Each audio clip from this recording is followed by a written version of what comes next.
ഇന്നത്തെ തിരുവചനം ദാനിയേൽ 11-ാം അധ്യായം. അവനു സഹായവും ശക്തിയും നൽകാൻ മേദ്യക്കാരനായ ദാരിയൂസിന്റെ 1-ാം ഭരണവർഷം ഞാൻ എത്തി.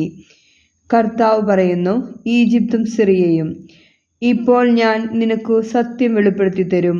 പേർഷ്യയിൽ 3 രാജാക്കന്മാരുടെ കൂടി ഉയർന്നുവരും. 4-മതൊരുവൻ അവരെല്ലാവരെയും കാൾ സമ്പന്നനായിരിക്കും. സമ്പത്തുമൂലം ശക്തനായി തീരുമ്പോൾ അവൻ എല്ലാവരെയും യവനരാജ്യത്തിനെതിരെ ഇളക്കിവിടും. പിന്നെ ശക്തനായ ഒരു രാജാവ് വരും. അവൻ വലിയൊരു സാമ്രാജ്യത്തിന്റെ അധിപനാകും.